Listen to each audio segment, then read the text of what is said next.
ये चाल के बाद हमको थोड़ा सा सोचना पड़ेगा कि ये जो पॉन है एक कदम आगे आने से हमारा बिशप को ट्रैप कर लेगा, मतलब हमारे बिशप के लिए बचने के लिए और कोई स्क्वायर नहीं बचेगा। नमस्कार दोस्तों, हमें व्हाइट मिला है और हम हमेशा की तरह अपना सेंटर में E4 पॉन को खेलेंगे। हमारा ओपोनेंट स्कैंडिनेवियन डिफेंस खेले हैं, अपना डी पॉन को आगे किए हैं। पहले भी ये हो चुका है इस सीरीज में। यहाँ पे हम पॉन को कैप्चर करेंगे तो हमारा ही टाइम वेस्ट होगा, उससे बेटर चाल है कि हम पॉन को आगे कर दें। अभी वो अपना बिशप को डेवलप किए तो हम अपना घोड़ा को डेवलप कर लेते हैं। अभी वो अपना घोड़ा को डेवलप किए तो हम अपना बिशप को डेवलप कर लेते हैं।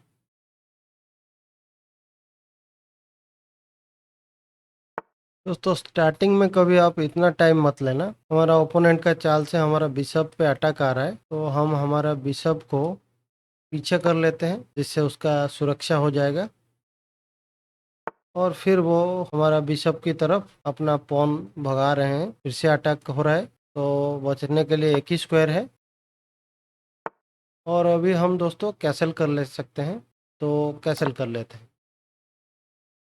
ये चाल के बाद हमको थोड़ा सा सोचना पड़ेगा कि ऐसा चाल वो क्यों चलाए। अगर आप थोड़ा सा भी सोचेंगे तो आपको समझ में आ जाएगा कि ये जो पॉन है एक कदम आगे आने से हमारा बिशप को ट्रैप कर लेगा, मतलब हमारे लिए बिशप के लिए बचने के लिए और कोई स्क्वायर नहीं बचेगा। यहाँ जाएगा तो ये दोनों पॉन अटैक करेंगे, वहाँ रहेगा तो ए पॉन ही हमको मार देगा, और पॉन को मारेंगे तो हमें कोई फायदा नहीं मिलेगा, क्योंकि हम एक पॉइंट के बदले 3 पॉइंट दे देंगे। इसीलिए हमको खतरा आए उससे पहले अपना जगह बना लेना है। तो बिशप के लिए हम सोच रहे हैं ये C2 का स्क्वायर को हम तैयार रखते हैं। ये पॉन को हम आगे किए और हमारे लिए C2 का स्क्वायर बन गया। अगर पॉन हमें अटैक करता है तो हम C2 का स्क्वायर पे आ जाएंगे।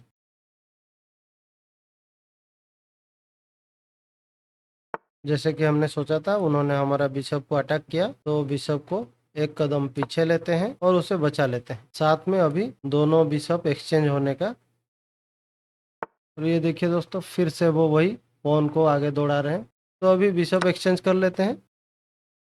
और यहाँ पे ये पॉन को मार के हमें कोई फायदा नहीं, क्योंकि हम अगर पॉन को मारते हैं उनका बिशप उसको मारेगा और डेवलप हो जाएगा। उससे अच्छा हम हमारा रूक को सेंटर में लाते हैं उनके किंग के सीधा। अभी भी उनका किंग सेंटर में है, जो हमारे लिए अच्छी बात है। भले हमारा डेवलपमेंट थोड़ा कम हुआ है, लेकिन उनका किंग सेंटर में होने का फायदा हम उठाना चाहते हैं। आखिर में उन्होंने हमारा पॉन को कैप्चर किया। अभी हम ये दोनों में से किसी पॉन से भी मार सकते हैं, घोड़ा से भी मार सकते हैं, लेकिन हम चाहते हैं कि सेंटर में हमारे जो पॉन है उसको हम आगे, ये डी पॉन को आगे करके हम उसे प्रोटेक्शन दें। इसीलिए हम अभी बी पॉन से मारेंगे। हमारा ओपोनेंट हर एक चाल में इतना टाइम ले रहे हैं कि मुझे नहीं लगता वो ये गेम खत्म कर पाएंगे।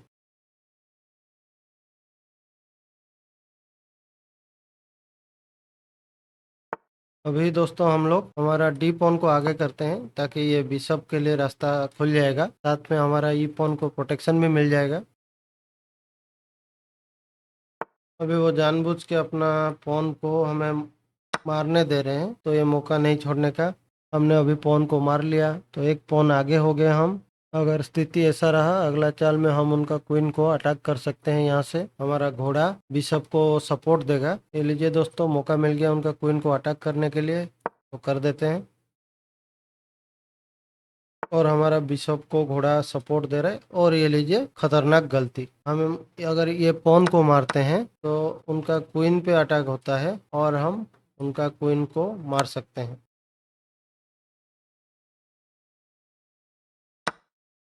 अभी वक्त है हमारा बिशप को बचा लेते हैं। अगर मोहरों को देखें तो हमारे पास एक बिशप दो घोड़ा है, उनके पास भी एक बिशप दो घोड़ा है। उनके पास दो रुक है, हमारे पास एक रुक और एक क्वीन है। इसका मतलब उनका रुक का बदले हमारे पास एक एक्स्ट्रा क्वीन है। अभी भी हमने बिशप को बचाया, लेकिन फिर भी हम उनका पॉन को अटैक कर रहे हैं। साथ में उनका किंग पूरा सेंटर में खड़ा है। और ये लीजिए दोस्तों, उन्होंने एक और मोहरा हमें दे दिया घोड़े के रूप में।